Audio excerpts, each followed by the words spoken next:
Alright, we're back. Okay, so next thing I check the bearing over here and see if it fits in the crank. So basically slide it in there and see what it feels like. It went in, that's a good sign. It's got some in play. Doesn't feel too bad. Good enough. Okay, I like that. Okay, next thing is we need a spacer here for our crank to do our tension bearing. We have a bearing in this case, got a bearing over in the crank. We need a spacer. Need a tool to hold the crank. Just happen to have one of them too. Okay. So there's a spacer between this bearing and this bearing that sets the in-play and the temp in. The races are in the middle and it sets the in-play between the two races. So basically we need a bearing install tool, which is that right there. And we're going to need some spacers, which are going to be all of these things in here. These are the early ones for sportsters. And these are the later ones, which are like the big twin, they have big clips, or big snap rings like these, like this but smaller. So this is 77 and up. This is the 52 to 76. It goes in here just like that. Sets are in play. I don't know what space I need, so I'm just going to have to grab one and figure it out. So let's grab a couple of those up here and see what we got to work with. Got a few down there. We just have to start plugging them in until we find one that works. If it's too small, you don't know nothing. If it's too big, you can get an in play and go backwards. Okay, I need this caliper.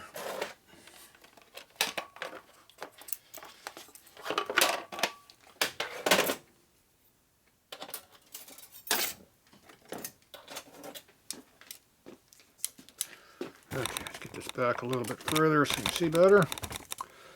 Get too close, you can't see anything. Okay, first thing I do is figure out how big this is. Got to turn the caliper on. 204.5. 205 right in that area. Okay, let's see what I don't know what these are. So let's see, that's 215, so that must be a big one. 209, kind of in the middle. 212. 211. 209. So I'm going to guess 205 is small, 15 is big, 9 is kind of in the middle. Let's go with one of those. That's a 214 now. 209.5. That's a winner. That's going to be the one we use for our initial hit. Okay, we're going to take this and put this up here to stand.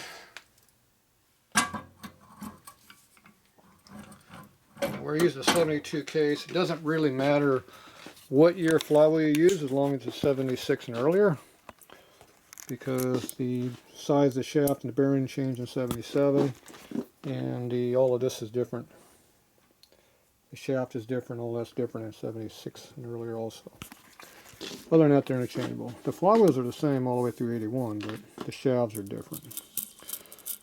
In 81, mid-81, they changed the tapers on the crank pin and the other shafts to a commonized taper. Now this is a 60 casting or forging, whatever the hell these things are. And 57 are the first ones, 60s the next ones. Then they bounce up into 72s, I think.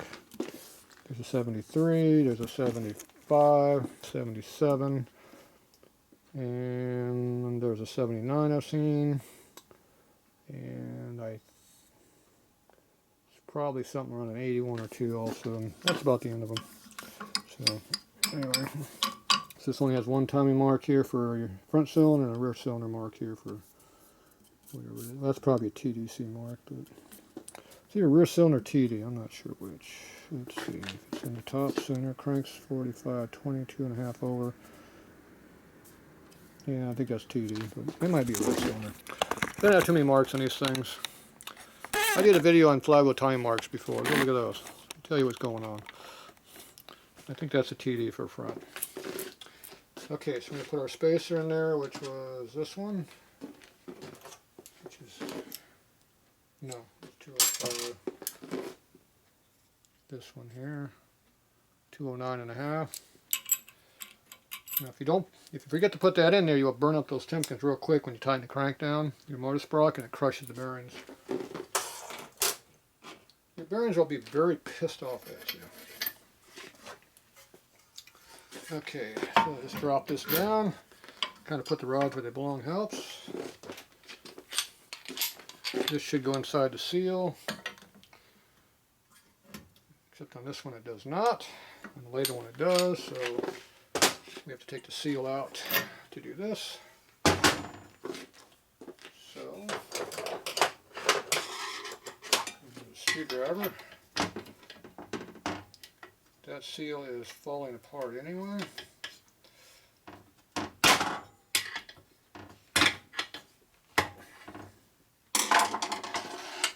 This seal was kind of defective anyway. It was already broken.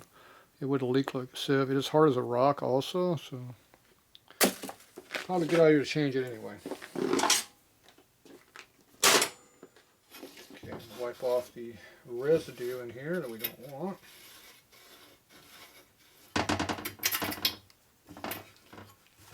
Now the bearing race is still, the seal retainer is still holding the bearing ends. The bearing does not come out. It just made it a lot easier to clean it if I did that before, but oh well. Like I said, 77, you do not have to pull the seal to do this. It's bigger. Okay, make sure all the dirt's out. It turns freely. Okay, put this together. Like I said, the customer's probably going to run this motor as is, but it's wouldn't hurt to be rebuilt. But so far, everything I've seen is usable the way it is. I did a buyer beware video on a Big Twin, kind of the same thing we're doing here, except not nearly as bad on the parts. These are actually good parts. Okay, so you never beat the bearings in because it moves the flywheel. You don't press on it because that crushes the flywheel, knocks out true. You have to tighten this up to do this. Okay, it's tight. The case is moving freely, so we know it's loose. Now, how loose is it? Damn. Pretty nice. I'm not feeling any clearance at all. It turns freely, but there's no clearance. You don't feel nothing, so that means it's too tight. There's absolutely nothing in there. Okay, so even though it's turning freely, it needs clearance, as in now. This tightens up on the shaft, and this here pushes the tube down, pushes the bearing down on the shaft. So the pressure is between the flywheel half and the upper part of the main shaft that squeezes down. Now, if you don't have this tool, you can do it. Same thing. You just put a bunch of wash in here and use your nut, and keep tightening down until the nut bottoms out. You got a ½ inch of usable space in here. Put a little oil on the threads to help lubricate it, and just keep going back and forth with the spacers and washers until the thing's tight. If you got a stack of these spacers right here, you can use these on this side here to do that with. So that's one way of doing it. Okay, I got to pull this back out of the press. We got a 209, I had a 211, a 212 spacer. Now these are not one-to-one. If you go up one here, you don't go up one here. You go up one here, you're going to go up like 3 over here, because the rollers are at an angle. So as you spread them apart, they gain a lot of clearance real quick. It's not a straight linear movement. Okay, this one's 10 and a half. This one here is 12. So that's 2 full thou. So we're going to gain probably about 5 if we do that one. I was hoping for something 11, 15, 14, 6 and away. So this one's 10 and a half to 11. So this would be pretty tight if we use this one. I think I'm just going to put the 12 in there. If it's too loose, we can go back to 11 or 10, 10 and a half to 11, whatever this other one is. Okay. Now every time I throw away a bearing or replace bearings, I keep these spacers because they're hard to get. It's not like you just go down the auto parts store and buy them. Okay, so now we got to take this and press this off. So we got to do that in hydraulic press. Basically, you support the outside of the case and push on the shaft and shoves it right out. So right now we got to move some cylinders out of the way. I'm trying to hone some M8 cylinders over here. I've got some new big bore cylinders, big bore pistons, so I'm going to make them work. 4 1/4. These are 124, 128 inch M8 crap. Brand new. Fix them. A little bit bigger bore than I'm used to. Okay, this goes way over there, and as I recall, this one's going to move, so let's get it out of the way right now. Okay.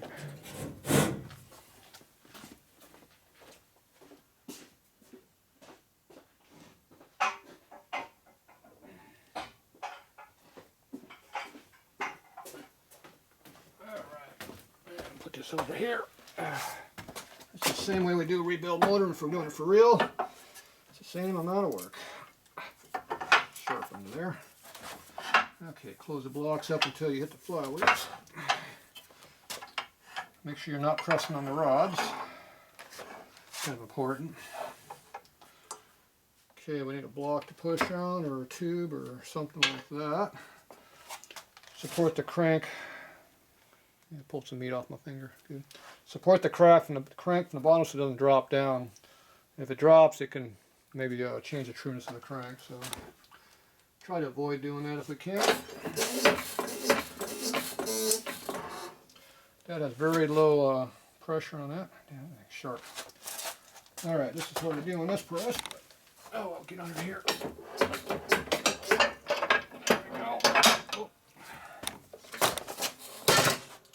Came out pretty easy. Probably could have knocked that out with a nice little soft blow hammer. Better to use the press. Okay, so that comes out. Go back over to the workstation. Tight clearances around here.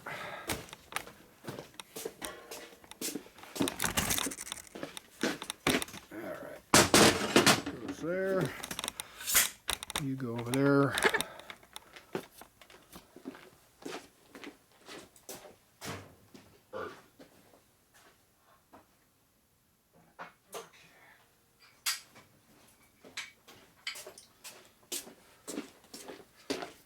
Alright, if we're lucky, we'll have it good. Actually, 2 times on an unknown crank is pretty damn good. 3 would be good too, but 2 would be better. Okay, we take out our 9 1/2, drop it back in the drawer. Okay, make sure we get our 12 here. Yeah, kind of. Okay. And our case goes back on.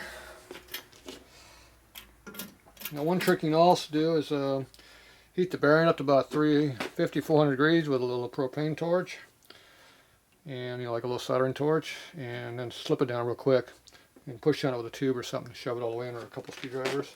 Tube works better, and a lot of times it'll slip right past the shaft and go right on all the way. But once it equalizes temperature, it locks up again.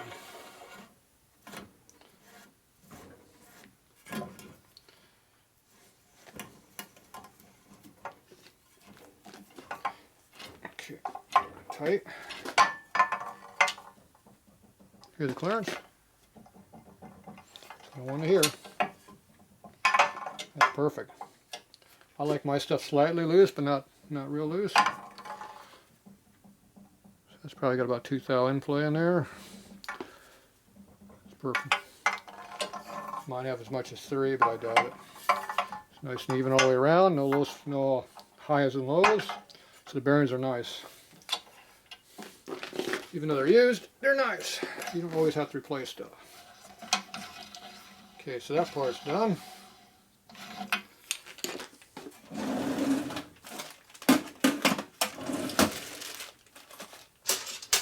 Put those all back.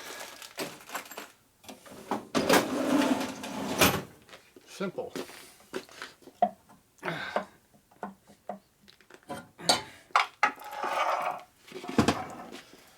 and heavier. Okay, get this out of the way so I don't cut myself on it.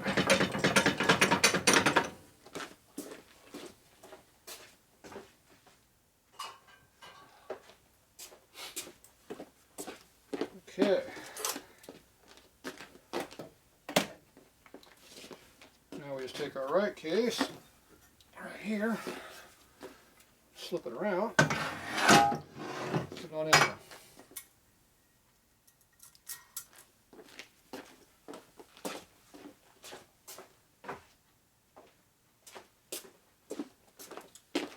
Before I go too far, I'm going to put a little bit of oil on the pinion side here. Tip pins are pretty solid. They don't really need much to help them any, but I'm going to put a little bit on there just for nothing else, keeps it from rusting. We're going to need a motor mount, which we don't have yet. We don't have any case bolts either, so pretty much missing a lot of parts for this project so far. So now we're just going to slip this thing together. The easiest way to do it is lay it down, drop it down nice and even, like that, and it goes right together. Okay. See that room, just like it's supposed to.